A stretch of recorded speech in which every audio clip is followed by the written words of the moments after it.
Usted y yo tenemos que hablar de sociedad, política, del país, de la ciudad, en fin, de todos los temas. Quédese, porque ya comenzamos. Tenemos que hablar.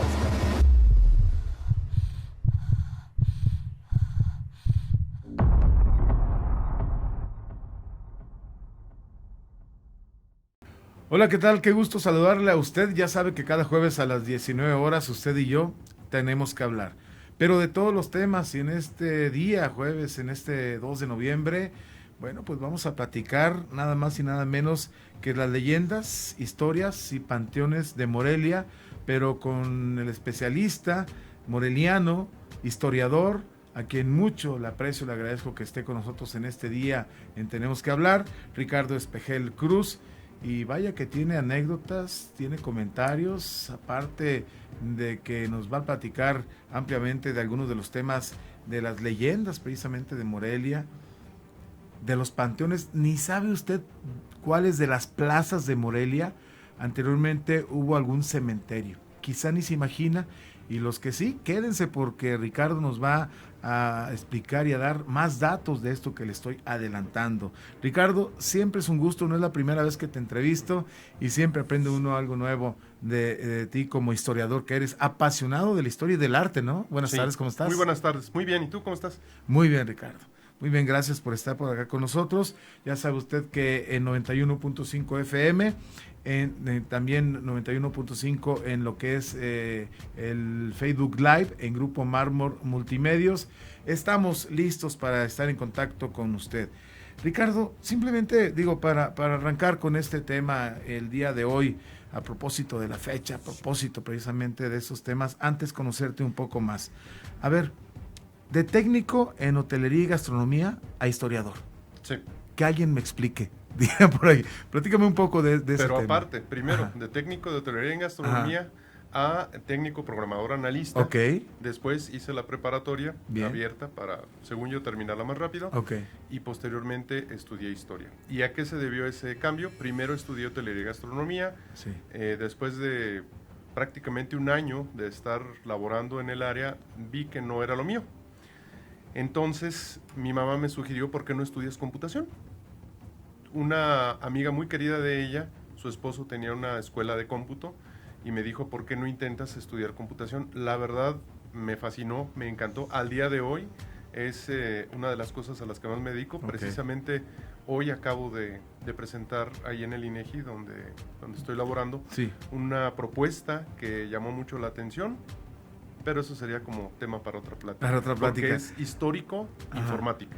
¿Sí? Vamos a abordarlo en otra ocasión, por supuesto. Sí, y entonces, después de estudiar computación, ingresé al INEGI en 1995 y entre otras cosas, aparte de manejar planos y bases de datos, me vi envuelto en una investigación histórica que abarcó pues más de 3 años. Y ahí entré en contacto con los archivos, con las entrevistas a las personas que eran nuestra fuente primaria o secundaria de información. Comencé a conocer los libros de historia ya específicos de ese tipo de temas. Me tocó conocer algunas personalidades. Entonces vi que esto me agradaba bastante y aproximadamente en 1999 tomé la decisión de que quería hacer la preparatoria y estudiar la licenciatura en historia. Y ahorita ya estoy titulado. Ahí está, el historiador Ricardo Espejel Cruz. Por decirlo, porque nos comentes un poco también de tu vida, ¿en qué momento cruzó por tu mente o te empezaste a inclinar por la historia y por el arte? Por la historia, pues siempre he leído un montón. Claro. Y mi abuelito, por ejemplo, él nos llevaba a caminar por el centro en ocasiones, mis papás también. Pero en una ocasión mi abuelito me dijo, y fue algo que en su momento no lo comprendí y ahora lo estoy viviendo, porque estábamos por la plaza de San Francisco y él me dijo, esta plaza es tuya, y de tu hermano, y de todos los morelianos. Ah, caray. ¿Y ¿Sí? el razonamiento era? Porque era parte de nuestra historia. Entonces, ahí eso se me quedó muy grabado y posteriormente al caminar la ciudad, al conocer la ciudad, al compararla con otras ciudades, empecé a dimensionar lo increíblemente enorme que era el acervo histórico.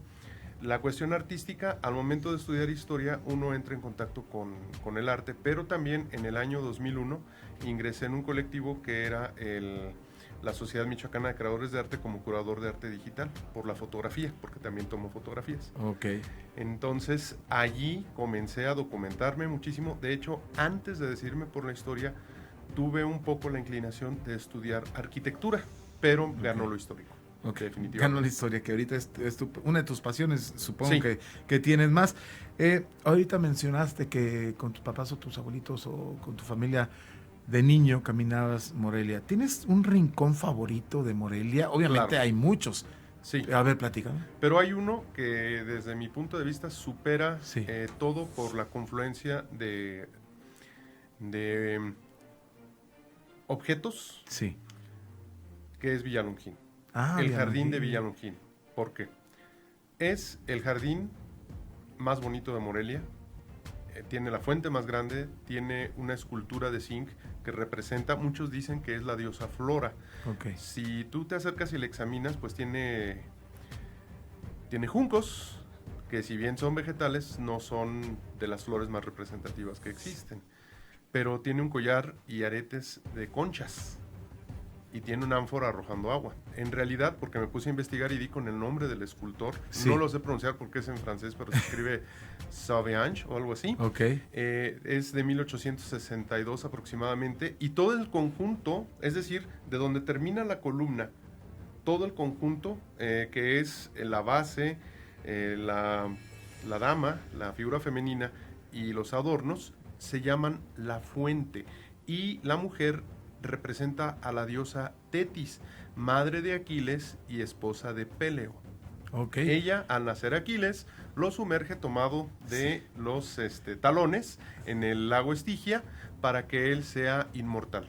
Obviamente de los talones no se mojó y por eso murió a causa de una herida ocasionada en los el talones. talón, donde Así no es. fue sumergida en Así es. en este lugar. Ya que estás mencionando, seguramente mucha gente le interesa y está apasionada de la historia, sobre todo de esta gran ciudad que es Morelia, Antigua Valladolid, por supuesto.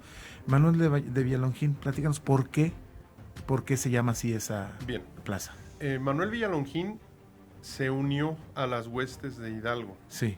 Sale de la ciudad cuando Hidalgo abandona la ciudad en el año de 1811 y resulta de que la ciudad es sitiada por los realistas al mando de Torcuato Trujillo, Sí. un coronel de quien Villegas decía que era un loco con espada. ¿Sí? Vaya definición. Sí, y resulta de que a este señor se le ocurrió la brillante idea de, al darse cuenta que las esposas de algunos insurgentes estaban viviendo en la ciudad, las mandó a arrestar y las puso en prisión. Aquí hay un detalle que apenas estamos poniendo en su lugar, y es que algunos autores dicen, ahí en Villalongín hubo una capilla llamada la Capilla de Ánimas. Ok. ¿Sí? Y tuvo un pequeño edificio anexo. Entonces unos autores dicen que el edificio anexo fue convertido en cárcel de mujeres, otros dicen que fue la capilla, pero los últimos estudios indican que en realidad es el edificio que está en la esquina de Aquiles Cerdán con la calle de Villalongín. Sí. Es un edificio de 2 pisos bellísimo. Bueno, ese se presta más para haber sido la cárcel de mujeres. Le mandan decir a los realistas le mandan decir a los insurgentes, incluyendo a Villalongín, que si no venían a rendirse a la ciudad, iban a pasar por las armas a las damas. Villalongín, obviamente, él era un hombre de más de 1,90 m de estatura. En aquel Hay tiempo una era historia de un gigante. rescate, ¿verdad? Exacto. Sí. Pasó algo increíble. Sí. Llega con menos de 20 de sus compañeros de armas, toma por asalto la entrada o garita de la ciudad, que estaría por donde ahora es donde le llaman la garita. Cabalgan hasta llegar a lo que ahora es el Jardín Villalongín, era la plazuela de Ánimas, porque ahí estaba la capilla de Ánimas. Sí. Entra a la cárcel de mujeres, donde quiera que haya estado ese edificio o cualquiera que haya sido, y somete a los guardias, rescata a las mujeres, obviamente primero a la suya, y para evitar que lo sorprendieran, mandó al resto, se quedó con 1 o 2 compañeros, y el resto se fueron cabalgando por la calle Real o Avenida Madero, Sí. hasta que llegaron a la Plaza de Armas, que ahora se llama Plaza de los Mártires. Bueno, ahí estaba acampado El ejército realista eran aproximadamente 800 soldados, pero al llegar los insurgentes dispararon al aire de tal suerte que el ejército realista se desbandó.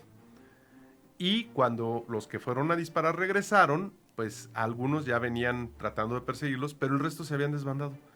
Si hubiera querido Villalongín, hubiera podido haber tomado la ciudad Fíjate con nada más. 20 soldados, ¿sí? Cosa que ni Morelos pudo hacer. Claro, híjole. Pero él tenía Todo. un interés muy específico. Exacto. Huyó. Ajá. Y en 1814, en Puruándiro, víctima de una traición, es capturado, fusilado y está sepultado ahí en Puruándiro. Ahí en Puruándiro. Así vaya. es. De hecho, está bien identificado el sitio donde él está sepultado. Sí. Y a mí me gustaría irlo a visitar tan solo para... Vamos, me siento conectado históricamente con Manuel Villalongín. Yo llegué a pensar que era Manuel de Villalongín, pero no, es Manuel Villalongín. Villalongín. Así es. Y bien, antes de ir a la pausa, te presento al polígrafo indiscreto. Ah, caray. Tiene aquí alguna actividad, aunque está muy callado el día de hoy. Tomas la que tú gustes. ¿Te la paso? Ricardo, me haces el favor de Aquí pasar está. esto. Sale. Porque estamos que a 30 segundos, ¿no? De ir al corte. Y aquí dice...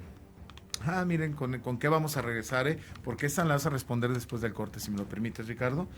¿Cuál es tu leyenda favorita de Morelia? Ahorita vamos a entrar a las leyendas, historias y panteones o cementerios de Morelia con el historiador Ricardo Espejel Cruz, porque usted y yo tenemos que hablar con Ricardo Espejel. Regresamos. En unos minutos regresamos con Tenemos que hablar.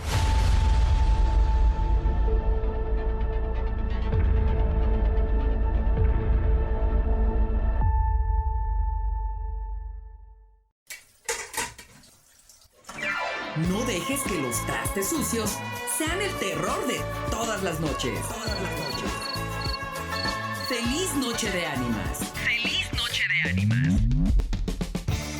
91.5 FM. Marcando tendencia.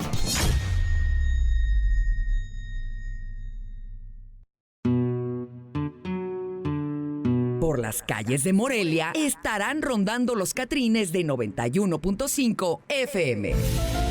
¡Espéralos!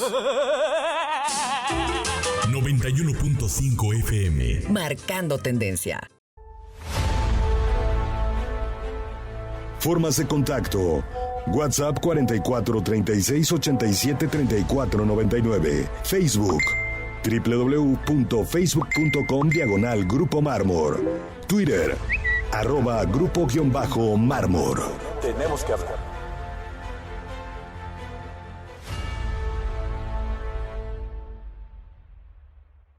Continuamos aquí en Usted y Yo Tenemos que Hablar. Ricardo Espejel Cruz, el historiador.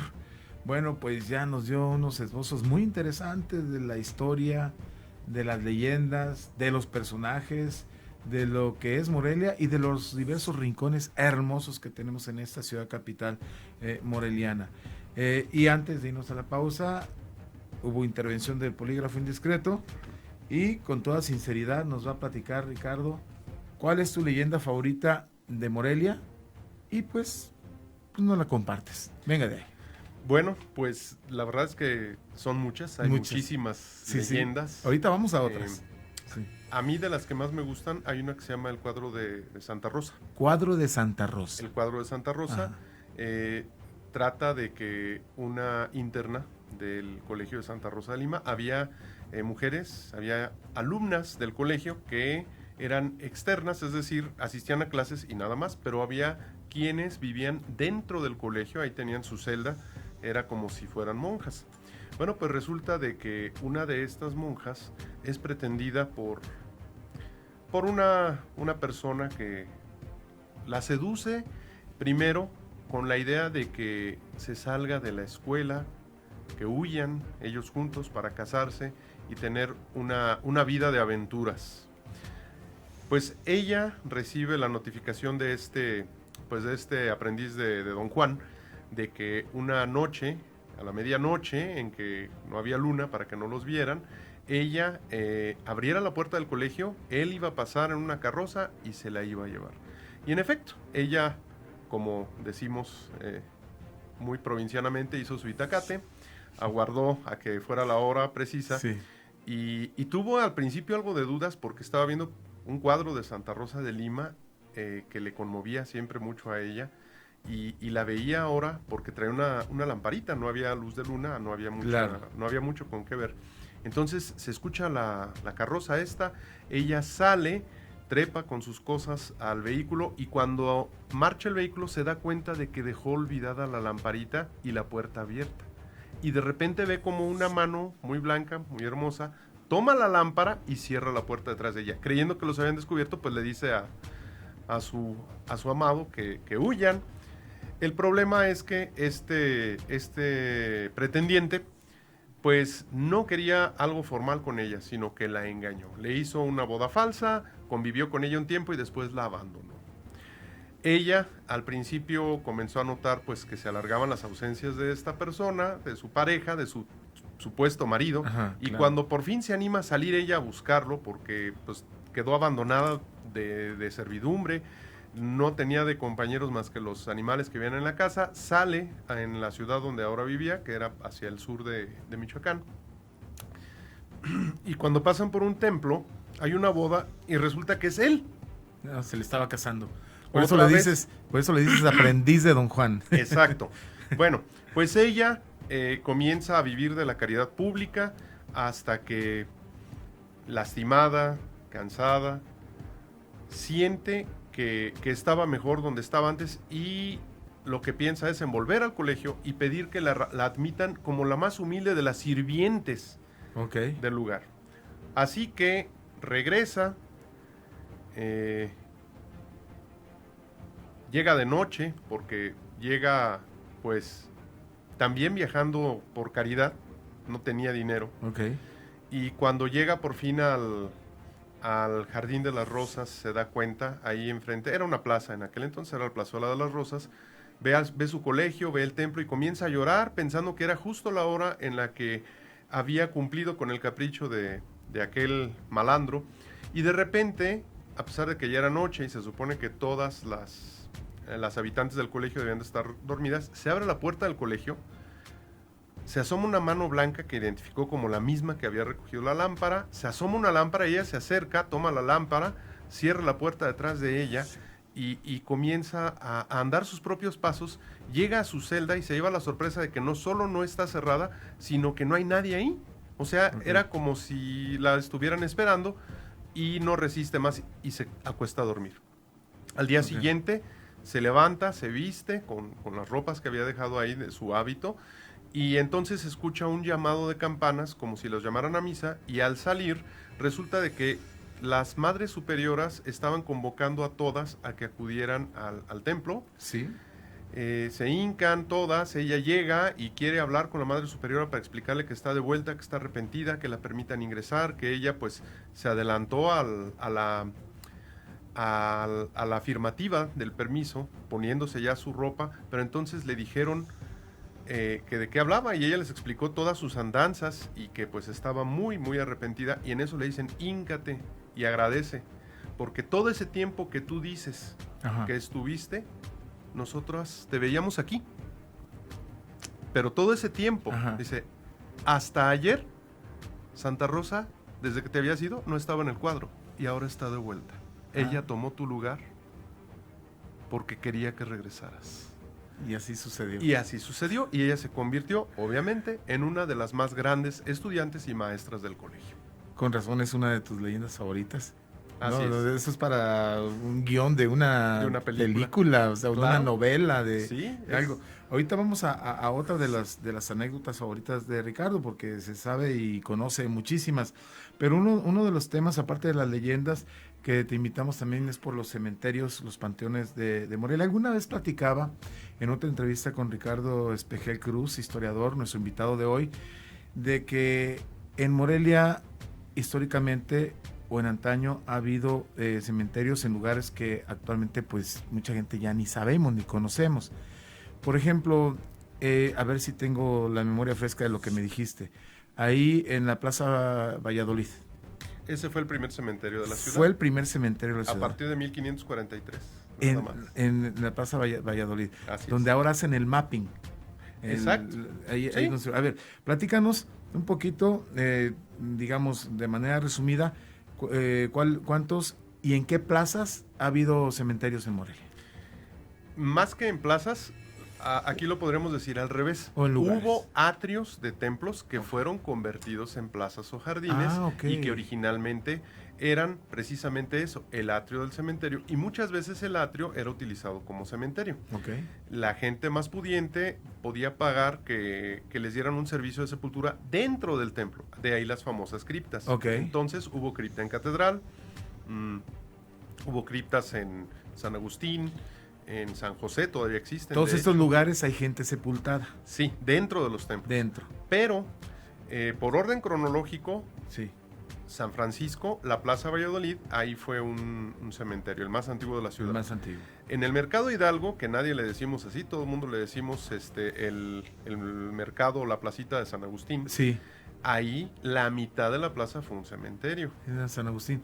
Ahí donde está la casa de estudiantes de enfrente. No, bueno, no. Sí es cierto. Es desde la esquina, contraesquina de lo que fue el Palacio de Justicia, pues sobre la calle de Corregidora, hasta llegar a la casa de estudiantes. Todo eso, un tiempo fue, la mitad fue parte del atrio y la otra mitad fue cementerio. Donde venden las enchiladas, vaya. Exacto, así que si un día les da un sabor sobrenatural, ya saben por qué es. Oye, ¿dónde más? El jardín afuera de la Biblioteca Pública Universitaria, que era el atrio de los jesuitas, ahí fue un cementerio. La Cruz, yo hasta hace poco me enteré, y eso no recuerdo si ya actualicé el documento que tengo en línea, pero el pequeño atrio del Templo de la Cruz fue un cementerio.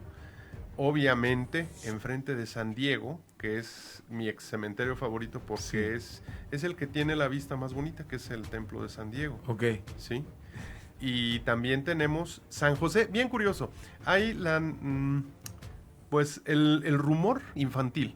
Cuando uno está en la primaria que nos dicen, es que tú no sabes, pero aquí asustan porque primero fue un panteón y luego hicieron la escuela. Bueno, pues hubo la escuela Belisario Domínguez al norte de San José y ahí era un cementerio. Caray. No el jardín, sino en la parte norte del templo. Así es. Entonces el Carmen también tuvo, en donde es el patio del Quijote y lo que es el atrio actual del templo, ahí era un cementerio. Y uno de los últimos que me gustaría mencionar es porque pues ha tenido sus altibajos después de ¿cómo se llama? De los cambios que ha tenido, pero casi nadie lo sospecha, y es que enfrente de la catedral, el atrio de la catedral también fue cementerio durante un breve tiempo. Y digo que ha tenido muchos cambios porque ahora lo vemos con la reja, y el cementerio funcionó mucho antes de que se pusiera la reja, aproximadamente en 1854. Caray. Oye, Ricardo, hablando de cementerios, obviamente no podemos dejar fuera al Panteón Municipal de Morelia, ¿no?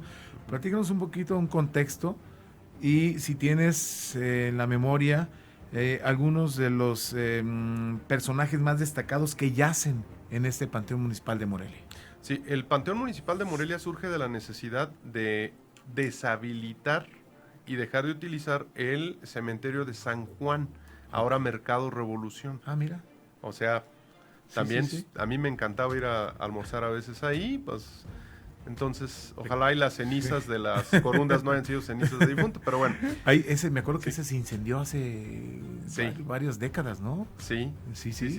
Me acuerdo, cómo no. Bueno, pues entonces se tenía que hacer el cementerio fuera de la ciudad. Habían buscado varios prospectos, inclusive originalmente iba a ser por el rumbo de Santiaguito, donde iba a ser el cementerio, pero un señor, un hacendado de apellido Ramírez, decidió donar 6 hectáreas que eran una parte de su hacienda que él no utilizaba y le llamaban el Huizachán. Entonces esas 6 hectáreas fueron el principio del actual Panteón Municipal. Posteriormente fue creciendo. El último gobernador porfirista, Aristeo Mercado, decretó que se creara la rotonda de los michoacanos ilustres, que está en el centro de la parte antigua del cementerio. Entonces ahí alrededor hay columnas, y ahí está, por ejemplo, Melchor Ocampo Manso, hijo de Melchor Ocampo. Está Isidro Huarte, Isidro Alemán. Isidro Alemán, que mucha gente lo ubica más como una calle de la Colonia Chapultepec. Sí. Y no saben que su mamá le pidió a Melchor Ocampo que le permitiera ingresar a las milicias para proteger a la nación del ataque norteamericano de 1847, y el 13 de septiembre de 1847 él estuvo en la defensa del castillo de Chapultepec como abanderado del batallón Matamoros. Mira. Detuvieron a una patrulla norteamericana y la derrotaron. Él era el portaestandarte, es decir, él era el que indicaba si había que atacar, replegarse, detenerse. Entonces, se dio esa escaramuza, derrotaron a los norteamericanos, por lo menos a esos norteamericanos, sí. Y cuando se reagrupan, todos se le quedan mirando muy extrañados a Isidro Alemán. Sí. Y él no sabe por qué, y resulta que la bandera estaba hecha jirones por las balas que la atravesaron, y él no tenía ni un rasguño. Caray. Lo vieron como una especie de señal Híjole. entre divina y de suerte. El chiste es que él inclusive redactó una historia de la Guerra del 47 o Guerra de Intervención Norteamericana. Claro. También se encuentra Mariano de Jesús Torres, un gran escritor, pintor. Fue muchísimas cosas él. Claro. Tenemos que ir a la pausa, Ricardo. Si se nos quedan algunos personajes en el tintero, ahorita nos lo comentas. Haz el favor de darle chamba a este polígrafo que está flojeando mucho el día de hoy. y y vamos a ver qué pregunta tenemos. Bueno, eso obviamente vamos a abordarlo en el siguiente. Nos faltan algunas cuestiones de cementerios y de panteones. ¿Cuál fue la primera capital política de Michoacán? ¿Cuál fue la primera, no sé si es correcto decirlo, sede o capital católica? ¿Y cuántas ha tenido Michoacán? Vamos a la pausa. Estamos platicando con Ricardo Espejel Cruz. Regresamos. Formas de contacto: WhatsApp 44 36 87 34 99. Facebook www.facebook.com/Grupo Mármor. Twitter @Grupo_Mármor. Tenemos que hablar.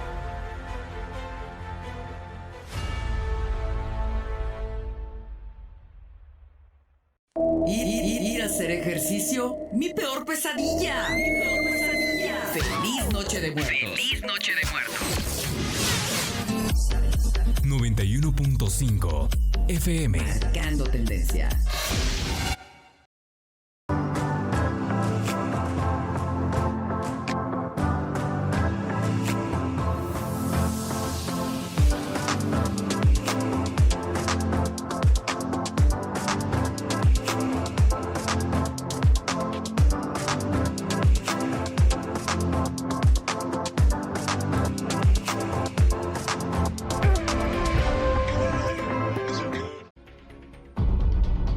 De regreso, porque la entrevista a fondo continúa.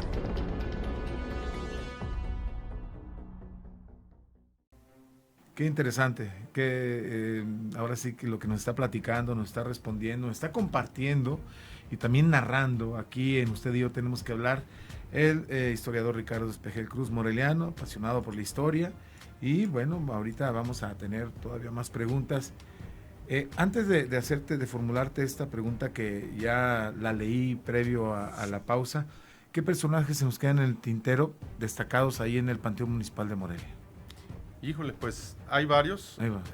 La verdad es que son bastantes y sería cuestión de ir a echarles una ojeada. Pero pasa algo bien curioso. Sí.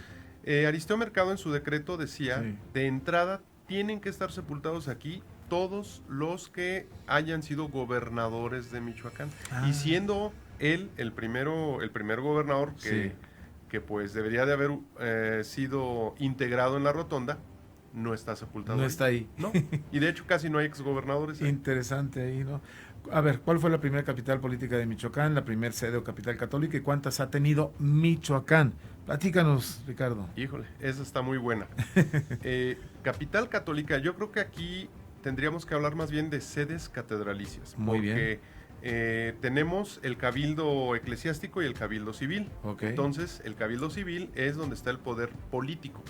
El cabildo eclesiástico es donde está el poder religioso. Sí. En tiempos del virreinato iban mano a mano, porque ninguno de los dos podía subsistir sin el otro, ya que ambos eran ¿cómo podría decirse?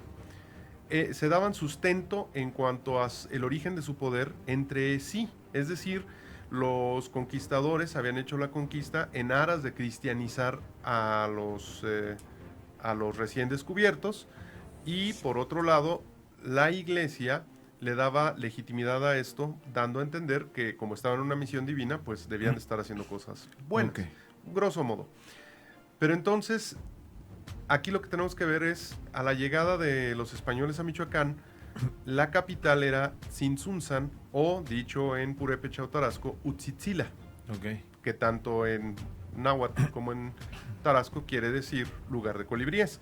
Entonces, el primer obispo que fue nombrado y que asumió el cargo, que lo aceptó porque el primero nombrado no lo quiso aceptar, el hermano Fuensalida, él no lo quiso aceptar, y fue Vasco de Quiroga quien lo aceptó. Pero él tomó posesión en Tzintzuntzan y trasladó la sede catedralicia a Pátzcuaro. ¿Sí?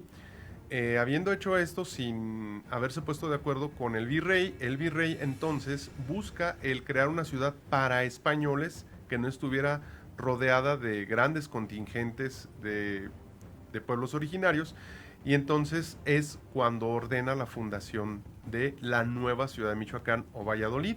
Entonces, aquí tenemos una historia muy accidentada, porque de ser nueva ciudad fue degradada en 1555, después de ser fundada, a pueblo de Guayangareo. Sí. Así es, por Vasco de Quiroga nada Primero más. fue la nueva ciudad de Michoacán. Nueva ciudad de Michoacán, así es. Luego, en 1555, pueblo de Guayangareo.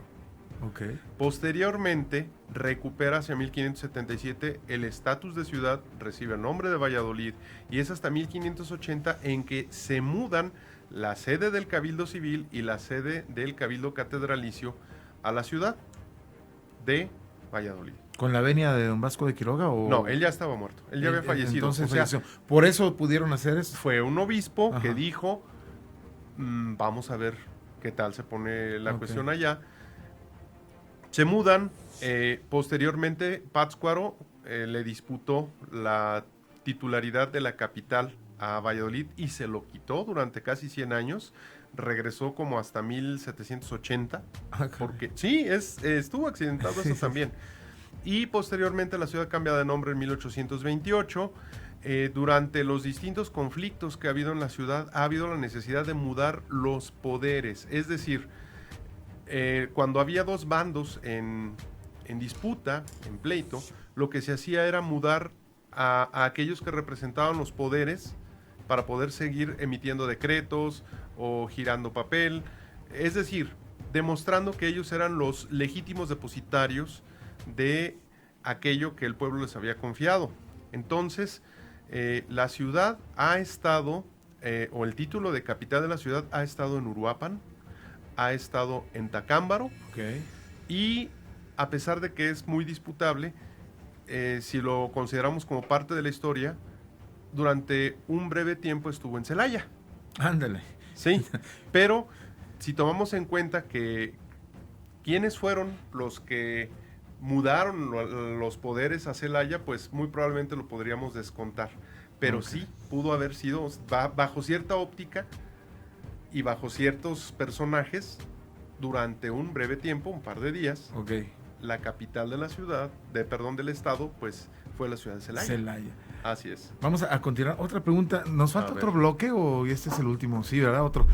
Que se me perdió el tiempo un poquito de repente aquí en la producción. ¿Está entretenido? Sí, la verdad sí. A ver, esta pregunta va a dar pie para otra.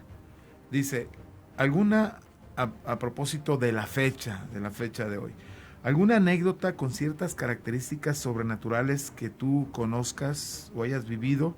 Y segundo, ¿cuál es tu enlace? Porque tú también hablas de repente de cuestiones de terrores, de horror, de leyendas con miedo. Eres un historiador súper documentado, pero te hago esta pregunta a ver qué respondes.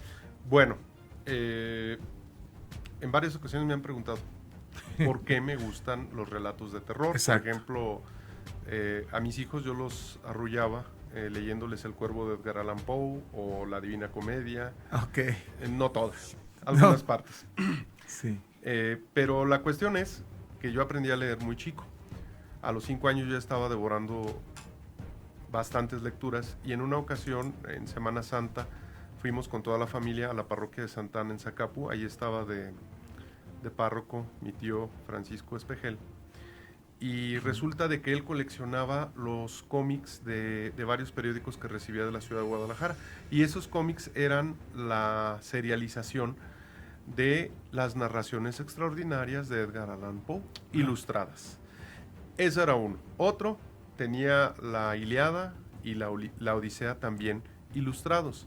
Entonces yo tenía 5 años, estaba en un templo leyendo, por ejemplo, El Barril de Amontillado, El Pozo y el Péndulo, El Gato Negro y muy especialmente Berenice, que es, si quien ha leído a Edgar Allan Poe sabe que es aterrador. A mí me encanta, pero no deja de dar miedo. Estando muy pequeño, yo lo leía y por un lado no podía dejar de leer y por otro lado me daba miedo. Sí. Pero lo peor de todo es que ahí en la parroquia de Santa Ana, el edificio anexo por donde teníamos que pasar para ingresar al salón donde nos estábamos hospedando, tenía unas decoraciones de santos siendo martirizados y pues en esto yo veo que en aquella época pues era muy, muy común. En aquella época, digo, cuando hicieron ese edificio, Sí. ilustrarlo de la forma más brutal posible. Y la sangre parecía estar hecha con pintura de aceite, por lo tanto parecía y brillaba como si fuera sangre fresca. Muy realista. Yo cruzaba corriendo ese pasillo porque me daba miedo. Y luego en la noche, me acuerdo que la primera noche que pasé ahí, me preguntaba qué era el sonido que escuchaba yo de repente en el techo, y pues eran murciélagos. O sea, si lo pensamos tantito, era el escenario perfecto para una película de horror. ¿Y tú de qué edad? 5 años. No, tenía 5 años. Caray. No, qué interesante, con razón. Me imagino que admiras a Guillermo del Toro, supongo yo. Sí, claro. Por supuesto que también. Oye, bueno, ahí está la respuesta de este tema. Otra pregunta, porque estamos dejando a ver, una más. Varias aquí en el tintero y tenemos que acabarnos todas las preguntas del polígrafo indiscreto. A ver, ¿qué tenemos? Esto es un poco más histórico, pero es importante. ¿Qué diferencias hubo entre la cultura purépecha, la mexica, y qué opinas tú de la cultura purépecha? La cultura purépecha, tenemos que tomar en cuenta que, al igual que los aztecas, tenían su dios al cual le hacían sacrificios, pero una de las grandes diferencias era la clase y la cantidad de sacrificios que se le hacían al dios dominante. En este caso, a Curicaberri pues se le sacrificaba leña, ¿sí? A Huitzilopochtli pues se le sacrificaban corazones, se le ofrecían corazones. Sí. Hay una cuestión bien curiosa que si nosotros tratamos de pensar cuáles eran los guerreros más, pues los de más alto nivel entre los aztecas, entre los mexicas, pues eran los caballeros águila. Y la tribu dominante entre los purépechas eran los caballeros huacusecha, es decir, los caballeros águila. Sí. Ahí como que podríamos establecer paralelismos, cosas muy similares, pero también tenían unas enormes diferencias. Tenían semejanzas, pero tenían diferencias. Por ejemplo, a diferencia de los aztecas, entre los purépechas no había los tlacuilos, no había quienes estuvieran redactando los códices. Hay algunos productos cartográficos que son más de ideas, son más como ideogramas que mapas, pero por ejemplo, si uno quisiera encontrar como el códice de la peregrinación, no hay algo tan parecido entre los purépechas.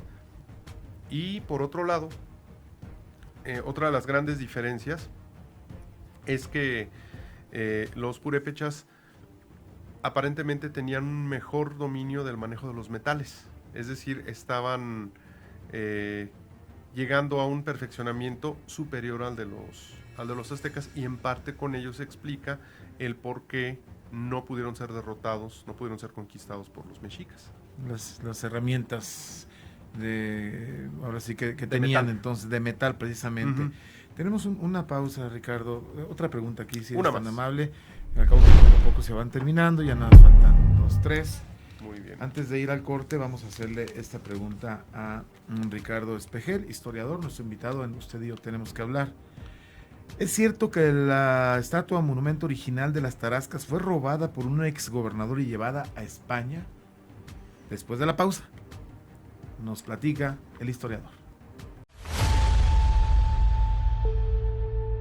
En unos minutos regresamos con Tenemos que Hablar.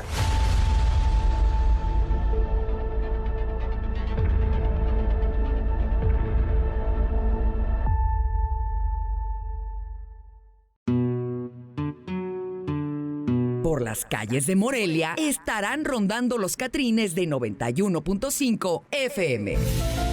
¡Espéralos! 91.5 FM. Marcando tendencia.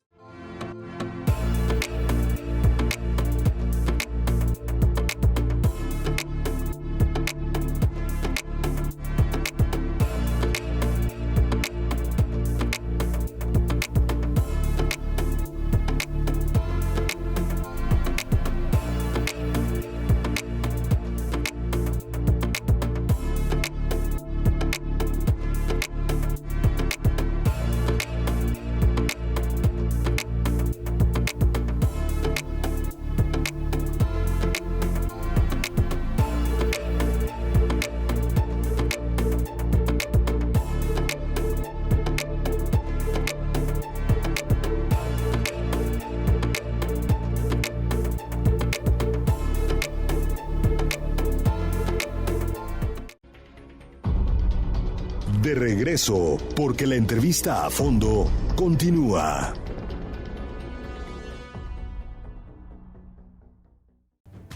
Continuamos en Usted y Yo Tenemos que Hablar, en esta ocasión con el historiador Ricardo Espejel Cruz Moreliano, y apasionado por la historia, como usted ya ha estado escuchando, y también por las leyendas, historias y de los panteones, que ya nos dio una disertación. Pero la pregunta que hizo el polígrafo indiscreto: ¿es cierto que la estatua original de las Tarascas fue robada por un exgobernador y llevada a España? Mucha gente lo comenta como algo completamente cierto. Tú nos puedes platicar qué sabes al respecto. Bueno, hace aproximadamente un mes falleció el ingeniero Manuel Rodríguez. Sí. Él trabajaba para el ayuntamiento de la ciudad. Él retiró la escultura original. La escultura original estaba hecha de cemento y varillas. Y con pintura, ¿verdad? Con pintura de aceite. La pintaban los señores Centeno. Sí. No voy a entrar en detalle respecto a por qué se retiró, pero él es un hecho que la retiraron, tan es así que durante algunos años estuvo ahí la fuente que le llamaron despectivamente del Huarache, que según tengo entendido hubo el proyecto de colocar un monumento dedicado a Fray Antonio de San Miguel, y ese era el nombre de esa fuente Fray Antonio de San Miguel. Pero lo que sucedió fue que se hizo una réplica muy diferente de la fuente de las Tarascas. ¿Por qué muy diferente? Porque esta la hizo José Luis Padilla Retana, un excelentísimo escultor, uno de los más grandes escultores de Michoacán, a quien mando un saludo, si nos está viendo, maestro, saludos.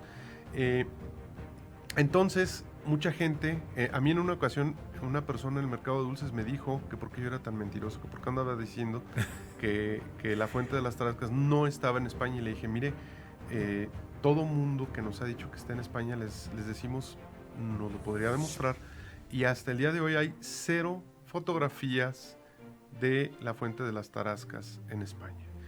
Y la persona me dijo que era una mentira, que porque una tía suya las había conocido y que eran hermosísimas y que eran de oro y que estaban pintadas para que no se las robaran. ¿Qué tal? A final de cuentas, yo he escuchado gente a quien respeto, a quien quiero mucho, y de repente me dicen, es que yo sé que se las llevaron en barco. O sea, se las han llevado en barco, en avión, por tren. Hay historias de todo. Sí, o sea, y no solamente eso, se las han llevado a Francia, a España, a Portugal. Me han dicho de varias casas en donde está la escultura aquí en la ciudad, o aquí en Michoacán, o aquí en México. Son demasiadas, las Tarascas son 3. Entonces, ni repartiéndose una para cada quien les alcanza. Entonces, Si nos vamos con la historia documentada y registrada, Sí. el periodista Rogelio Morales escribió un libro llamado Historia de una fuente, Crónica de una fuente, se llama Crónica de una fuente, Ok. y ahí él relata lo mismo que nos decía el ingeniero Manuel Rodríguez.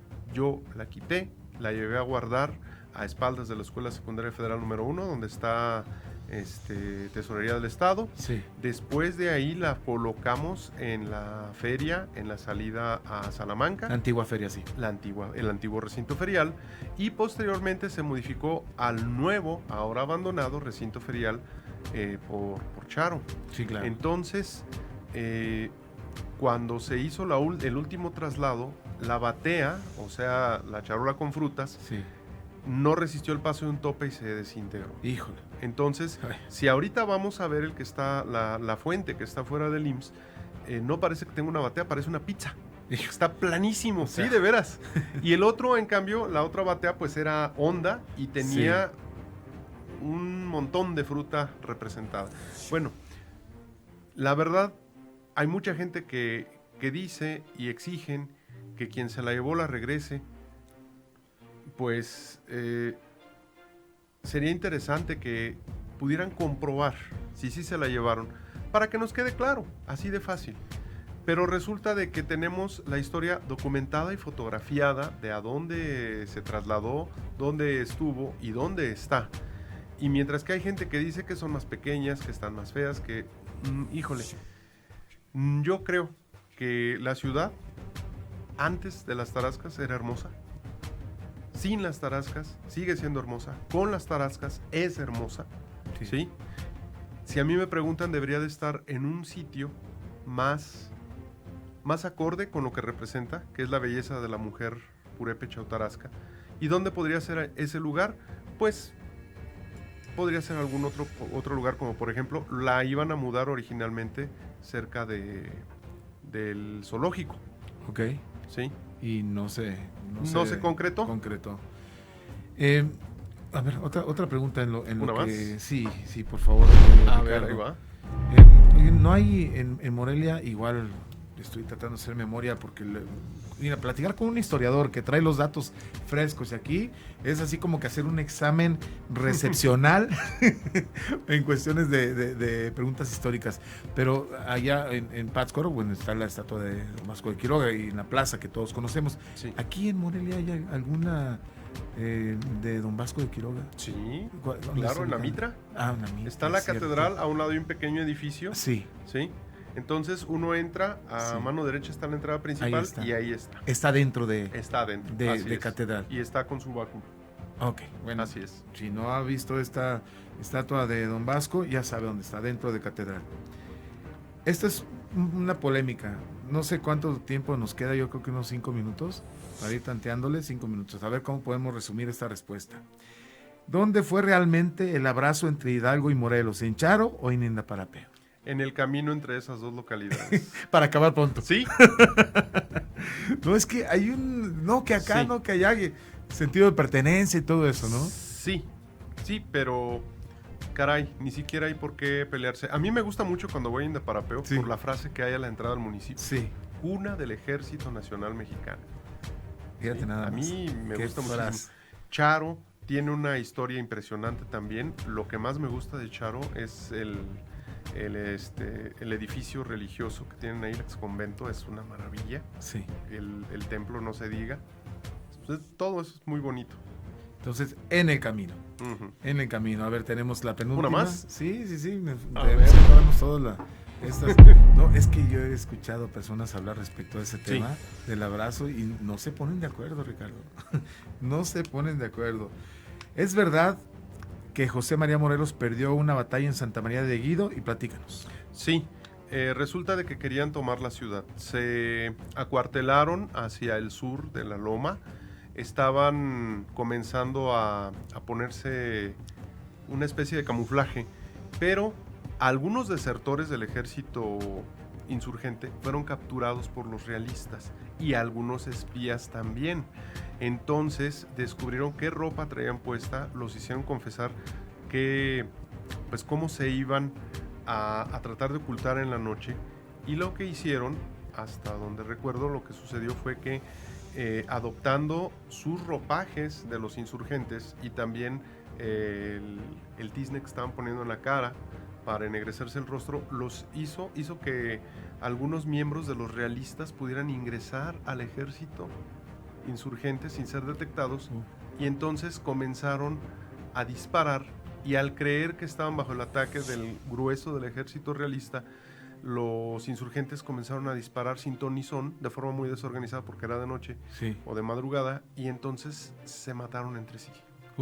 Hasta que, o sea, sí había realistas atacándolos, pero lo que cundió fue la confusión, y a final de cuentas no se logró concretar el enorme deseo que tenía Morelos de tomar su ciudad natal. Fíjate nada más. La última pregunta, esa yo te voy a ayudar, claro que es la última, ya voy a poner las demás para que sepan que todas fueron formuladas a Ricardo Espejel Cruz, el historiador. ¿Qué tan cierto es la historia o mito de los túneles debajo de la catedral en el centro histórico de Morelia?